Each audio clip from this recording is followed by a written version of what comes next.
Mais je sais que nous sommes en train d'analyser un plan quinquennal. Ça va prendre 5 ans pour toute une population d'une province. Et en 10 minutes, je crois que ça ne sera pas assez. Et je vais m'efforcer. Non, allez-y d'abord. Dans cette ordre-là, il faut y aller. Merci, Honorable Président. Merci. Honorable Président,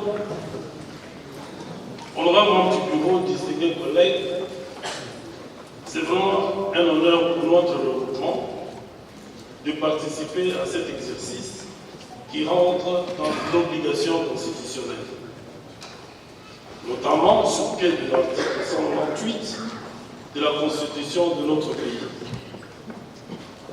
L'analyse du plan quinquennal de développement provincial 2024-2028 en vue de son approbation a une portée républicaine et implique notre responsabilité comme représentation provinciale.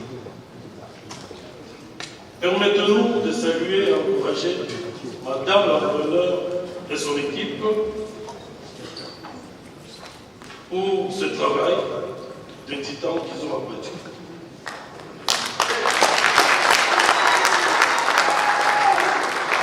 Après une analyse analytique et minutieuse de ce document, nous avons relevé quelques éléments ci-après. Pilier 1. Valorisation du capital humain, développement social et culturel à la page 26. La construction des infrastructures sociales dans les 5 territoires et dans nos 2 villes. Il apparaît clairement que le gouvernement provincial creuse délibérément un écart criant entre la ville de Kolwezi et la ville de Kassaji, ainsi que les 5 territoires de la province. Tenez, la ville de Kolwezi est largement servie au point de créditer la thèse soutenue par plus d'un Alabais, selon laquelle de là-bas, ce n'est pas seulement Kolwezi. Par conséquent, le gouverneur ne doit pas enfiler le costume des maires de la ville pour ne pas l'étouffer. La ville de Kolwezi a le plus grand privilège d'être non seulement le chef de la province, mais également bénéficiaire direct des réalisations de 4 entités territoriales décentralisées, nantis des redevances minières, la mairie de la ville de Kolwezi, la commune de Manika, celle de Dilala et le secteur de Lyon. Cela sans ignorer la dotation de 0,3%, les cahiers des charges signés par les entreprises offerts aux douaniers, et à cet effet, les projets repris dans le tableau, lignes 2 et 3 de la page 26, nécessitent un équilibrage par une nouvelle répartition au profit des autres entités de Kolwezi. À ce titre, la province doit se reporter dans les autres entités à l'intérieur de la province. Ceci permettra d'éviter à la province un déséquilibre, non seulement dans la distribution des richesses, mais aussi dans l'élan de développement des entités. Développement à plusieurs vitesses. Toujours à la même page 26, ligne 5. Achèvement de la construction et équipement des écoles modernes du type EOABO dans tous les 5 territoires de la province. Cela est évalué à 5 900 000 $. On a reparti des années d'exécution. Mais étant donné qu'il s'agit d'un achèvement, le gouvernement provincial peut-il mettre à notre disposition les informations suivantes. Où se trouvent exactement ces écoles de type EOABO? Les travaux étaient lancés à quelle période? Que le niveau d'exécution se joue. Pilier 2. Renforcement de la bonne gouvernance, restauration de l'autorité de l'État et consolidation de la paix. Il s'observe que la province a beaucoup de moyens de structure relevant des services déconcentrés, dont le gouvernement central, qui, en principe, doivent être prises en charge par le gouvernement central. La province de Lualaba a encore beaucoup de défis à relever. C'est une province jeune. Il est impérieux d'accorder plus d'attention aux impératifs qui permettront à la province de poursuivre l'implantation, la modernisation et la professionnalisation de son administration. Pilier 3. Consolidation de la croissance économique, diversification et transformation de l'économie. Page 51. La représentation provinciale, l'émanation du peuple, doit mesurer sa responsabilité historique. Les richesses qui rendent le Rabat très attirant aujourd'hui sont épousables. La création de nouvelles alternatives économiques doit être la priorité zéro pour tout gouvernement responsable. À cet effet, l'acquisition des différents produits tels que ventilés dans ce pilier doit impérativement provoquer un résultat escompté. Et le gouvernement doit rendre compte à la représentation provinciale. Nous serons donc regardants afin que les ressources allouées à ces acquisitions constituent réellement une ressource de diversification et de transformation de notre économie. Je suis heureux d'apprendre qu'on va relancer la construction de l'école d'après-vie de Mupanja qu'on a arrêtée pour des raisons qu'on pourra peut-être nous dire. Infrastructure et aménagement du territoire. Page 64. Dans le tableau ligne 4, on parle de l'asphaltage de la route 100 d'Ilo, avec 4 bandes sur 414 km, construction de la route, des postes de péage et de paysage, du port sec, des ouvrages de traversée.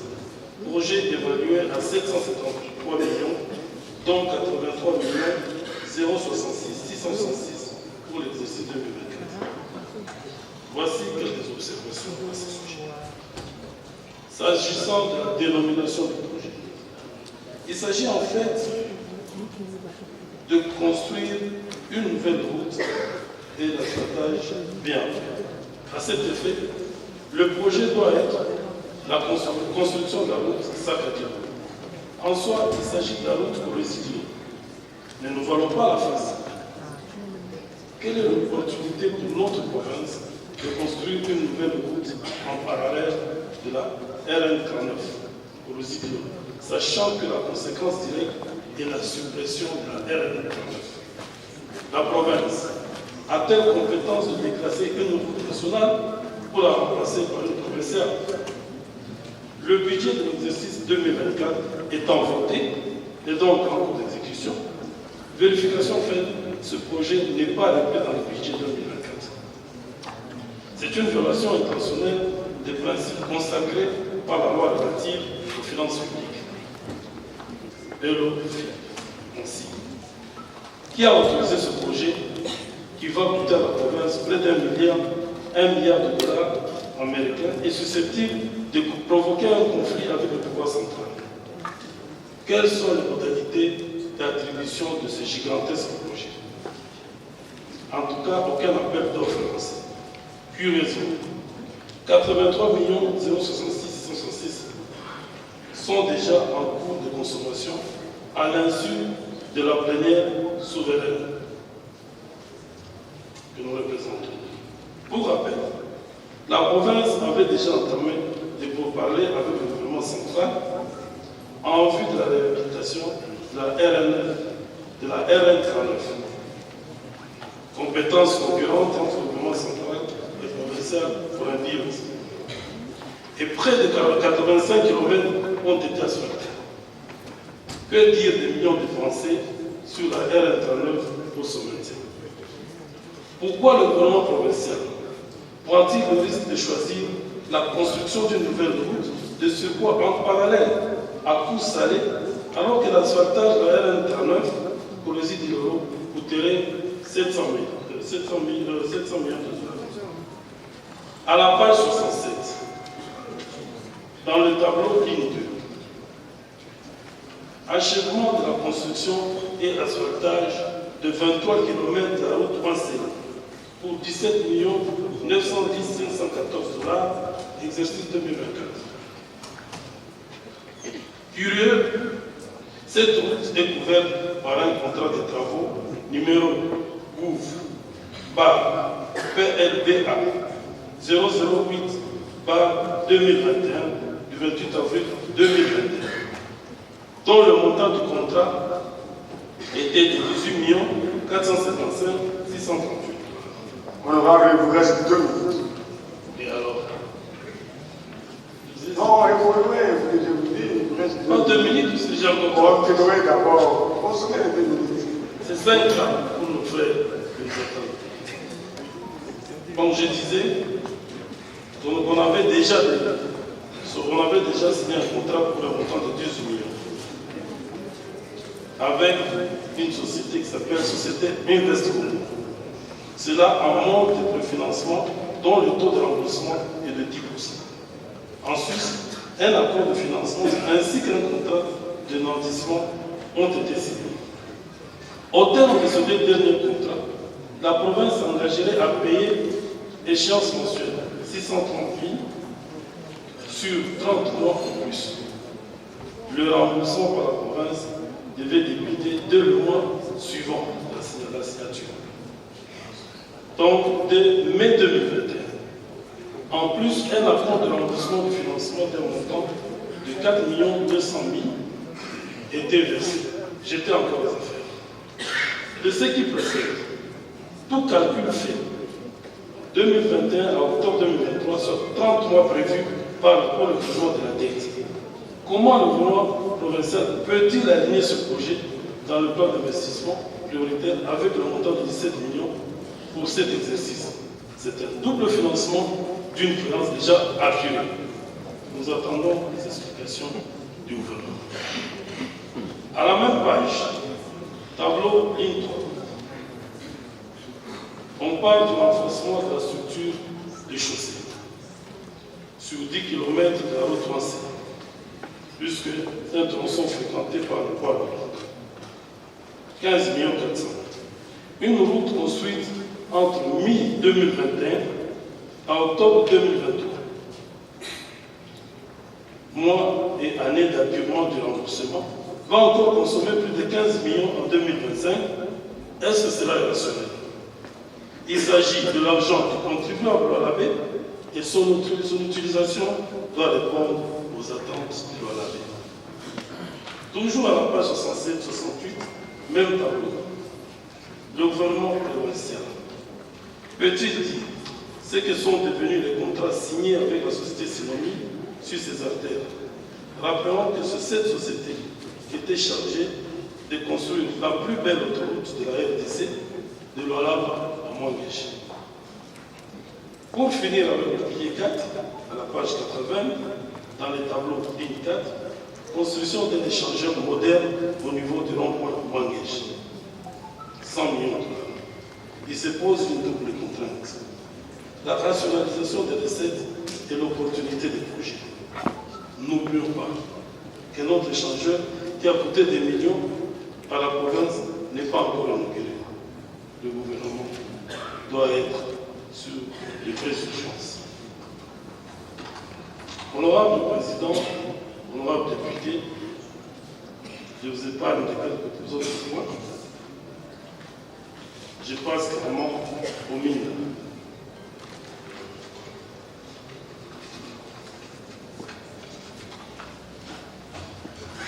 Bon, je vous accorde 3 minutes. Donc 5, merci Président. Vous êtes gentil. Vous voulez 5 minutes? Oui. Vous commencez à répéter que c'est 5, vous descendez. Vous avez 5. Je comprends. Je gère. Dans le secteur minier, dans le plan de développement provincial, à la page 60, vous avez retenu parmi les principales forces du secteur minier la direction provinciale de la réforme de l'artisanat minier et suivi des procédures. Or, il n'y a pas longtemps, vous avez pris un arrêté pour abroger celui créant cette direction. Comment pouvez-vous justifier ça? Dans les plans de fait, vous avez parlé de la construction par le gouvernement du centre, plutôt de la construction par le gouvernement du centre de négoce sans zone d'exploitation artisanale fiable et viable. Vous avez raison. Mais je voudrais savoir, qu'en est-il des recettes générées par le contrat signé sur le site du cédé par KCC à la province de l'artisanat? Qu'en est-il des recettes générées par le fonds bascule, le péage dans le transport des produits miniers dans le domaine de l'artisanat? Qu'en est-il des recettes générées par les centres de négoces parallèles installés dans toute la périphérie de notre province, entre autres Kapata, Kakanda, Useka et j'en passe? On peut savoir. La dernière préoccupation concerne la création d'une autre division au niveau de la DEO. La DEO a été créée par un édit du 15 décembre 2015 et doit s'occuper des taxes fiscales et non fiscales. Cette fois-ci, j'avais créé une autre division qui fait pratiquement la séparation entre les deux. Quelle année le public et quel est le soubassement juridique? Honorable Président Gilles. Merci, honorable.